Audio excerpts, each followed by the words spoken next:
Hello guys, what is up? My name is Dan the Delight and today I'm bringing you another FIFA 21 player review. This time the man that we're reviewing is the right forward from Argentina and plays for PSG, Angel Di Maria. We're reviewing his Rulebreakers card. So as always with these videos we will get into the actual card stats that you can see in front of you, get into the attribute details, get into some gameplay, and I'll be letting you know how I feel like his card played compared to what the actual stats are on the card. And so let's have a look. So 91 pace, 83 shooting, 80 passing, 89 dribbling, 49 defending, 70 physical. Some very nice stats on there, particularly the pace and the dribbling. Obviously, the shooting is pretty good as well. But 5'11", high medium work rates, 5-star skill moves, 2-star weak foot, which is a let down. But the skill moves is really good. It's like one extreme to the other, incredible. But I would prefer the weak foot to be higher if I had the choice out of the two, to be honest. But nonetheless, some pretty good stats on there to hopefully make it up. And he's on the right side with a left foot, so hopefully that will come into play as well.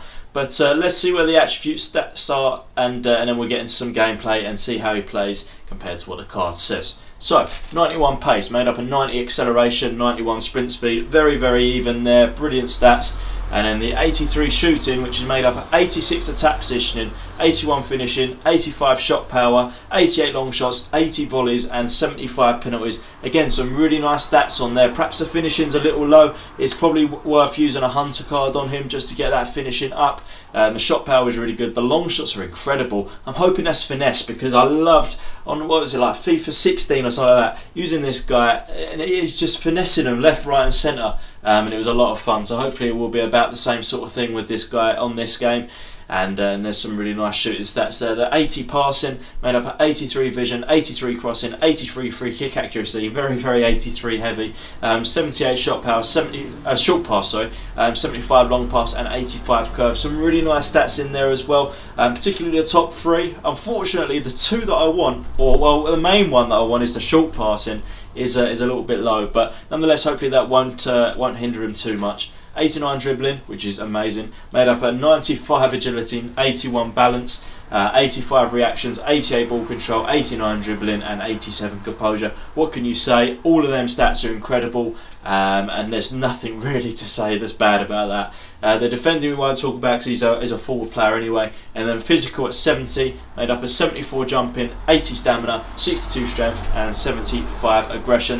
Some, you know, not the best stats there, some letdowns. 62 strength is poor, but I'm hoping that the dribbling will get him through and it won't rely on his strength too much. So, as I said, some really nice stats on there. The pace, obviously, and the shooting is good. Just needs to have a card put on him to increase the actual finishing on him.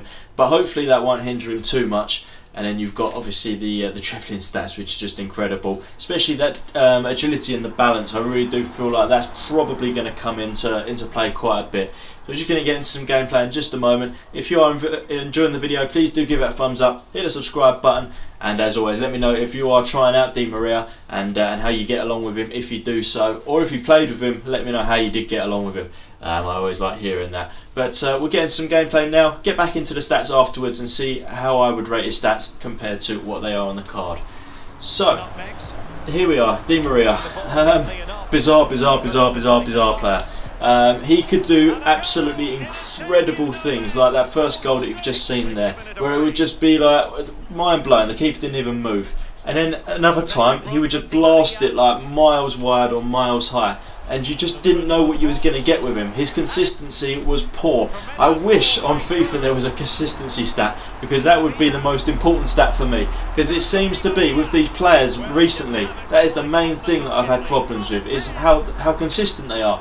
This guy is incredible one game, and then he'll go absolutely missing, or he'll miss every shot that he has the next game, and I can't work out why. I wasn't doing anything different, playing him in the same position, same team, same everything. He was getting into the same positions, just wasn't finishing things, and unfortunately that was a big negative with him. But I do need to tell you that his dribbling was unbelievable. Perhaps the best dribbler that I've used on FIFA 21 so far. And that is with high praise, because we've used some really good players with the dribbling aspect of things for FIFA 21. But just some of the things that he was doing was incredible. And that topped with the 5-star skill moves, just made for an incredible dribbler. His pace as well. So he was always managing to get into the positions. It's just once he got into the positions, would he score the goals? And often he did, sometimes he didn't. And that was the main problem that I had with him. So the strength as well. I didn't really. I must admit, I avoided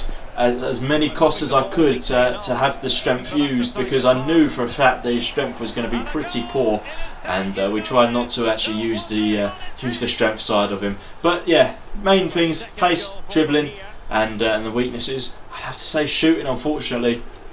And obviously the strength which you expected, and then the passing and defending is just sort of there in between. So getting back into the stats now, the way that I would rate these stats: 91 pace feels about right, but 91 pace is an incredible stat, and he felt incredibly fast. So I'm not going to change anything with the pace. Brilliant pace, rapid.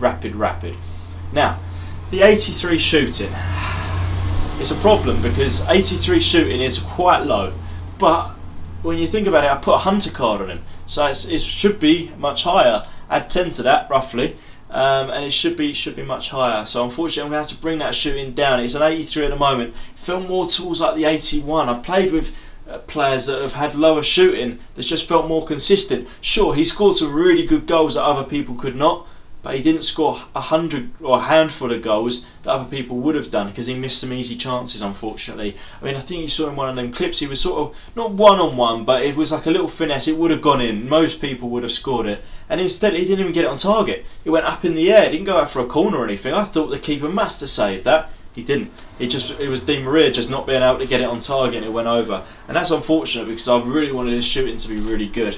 The 80 passing feels about right. I didn't notice anything terrible. He actually did do some nice crosses that set up some goals. So 80, maybe bring it up like slightly to 81, 82 as well. You could easily do that.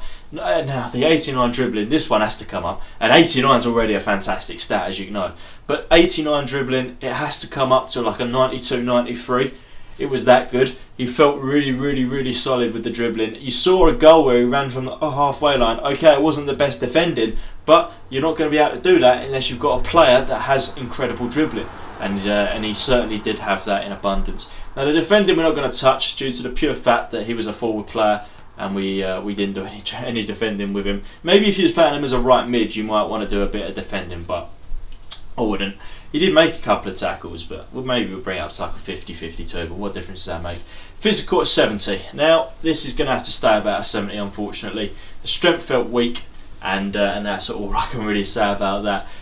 But is he worth the coins that you're paying? It comes with a high price tag, and unfortunately I'm going to have to say he's not worth the coins. And it was a tight one, because he was really fun to play with, but just that inconsistency is just, for that price that you're paying, you need consistency, and he didn't have that. So where does he sit on the list of the best right forwards that we played with on FIFA 21 so far?